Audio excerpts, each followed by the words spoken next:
I was messing about with my car, was it yesterday, I think, and I finally realised that the battery must have just been on the point of failing, because it has failed now completely. It has a light on it, so it either shines red if it's flat, amber if it's half flat, and green if it's good. It's been shining green, but now it doesn't shine at all because there's obviously more than one cell down on it. Holy dashboard removal, yeah, I did, because I was wondering why the voltages were wrong all over the car. I didn't realise that the starter motors are more efficient now and will turn the engine when the battery's almost flat, but it shuts down all the other electrical systems. I think that's what's wrong with it. It's been stood for months. It could be a corroded earth or just moisture in the wiring, which I tend to think there is as well, because it's been stood there for about 8 months.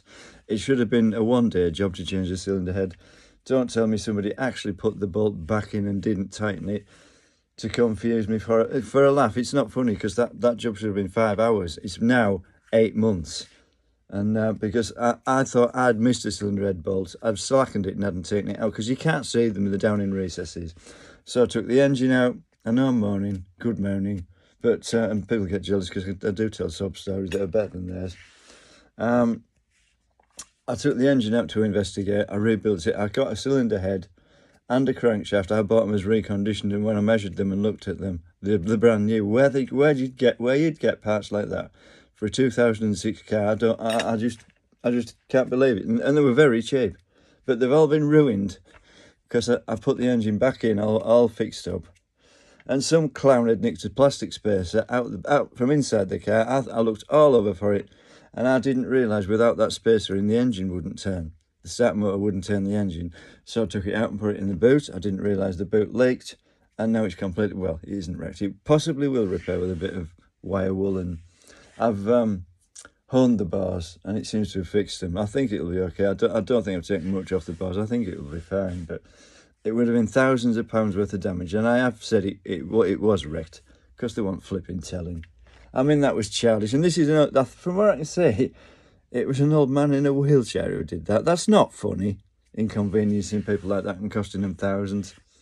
This is what my mother would say, because my mother would have been 100 this year. The kids who were born after World War II were spoilt. Well, it isn't that they were spoilt. Everyone was so happy that World War II was over. They bought them loads of gifts and stuff, and really, they spoilt them, didn't they? But they didn't do it deliberately. And yeah, I mean, I've spent an awful lot of time on that car.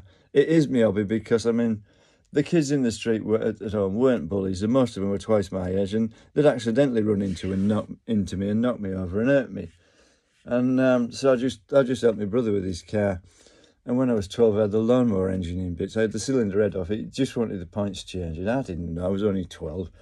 And my mate came around and said, he said, "What are you doing?" I said, "Oh, I'm lapping the valves." And he sort of went, "Rah." And he wasn't that daft. I mean, he knew his tropical fish inside out and that, but he didn't understand what I was doing. But I wouldn't expect him to. He wasn't interested. I mean, I was kind of obsessed with stuff like that at one point, because people around me so fucking horrible. And the lads at college, it wasn't that they were dim or stupid. Most of them had been put on that course to fiddle the unemployment figures, and I was just interested. I built a car before I even got there, the whole thing. The only part I didn't do was the paint job, because that needed specialist equipment and training, which I hadn't had. Yeah, no, the lads who sprayed it, they said, "Oh, we only put 2 litres of paint on." It was cellulose, and it's supposed to have 16 coats of top coat alone. But it didn't rust because it had such good primer on. It was waterproof primer, which it usually isn't. And there was so much of it on because it was a delivered in primer, the body. And it was a new body. They put so much on to protect it from the weather. It was a flipping good. It wasn't such a bad buy, that body, actually. But I wouldn't like to have an accident with a traditional Mini now, because most cars would flatten one. The modern ones would. You wouldn't stand a chance if you were hit by one. And people said, what was it they're saying? They were shouting about my car, "It's effed." I was telling one of the neighbours. He said, "Oh, you mean fucked?" I said, "Yeah." And I was saying there was one on the news just after I bought that, on the York Ring Road. A heavy goods vehicle trailer had blown onto it in the wind. It had hit it sort of down the centre, and it was flat at one side, but there was nobody in the passenger side as far as I can remember, and the driver got out. There was a tank run over a Capri years ago, and somebody was in the side of that hit, the side that the tank went over, and they were killed. I think there was 2 people killed in that. And the car, it literally went like that. It was flat where the tank had gone over it. And then a few weeks after my mate was killed in an accident, another lad came in and was going on and on and on about a lad who'd gone under a truck with an RS 3.1 Capri. It was a really old one, really rare one. And he hit it. He had overtaken a line of cars and he was going so fast. When he went under the front of the truck, a proper articulated lorry. He hit it so hard, he lifted the front end of the truck with the car, and the bonnet of the Capri was bent over the roof. And he was going on and on about it. I never said anything. I thought, thanks, mate. I just watched my mate get put into a coffin the other week at the side of the road. Apparently he's in Australia, New Zealand. Planet Zanussi wouldn't be far enough away for far enough away if he was there, but he wasn't that bad. I mean, he wasn't a bender, but he left a lot to be desired.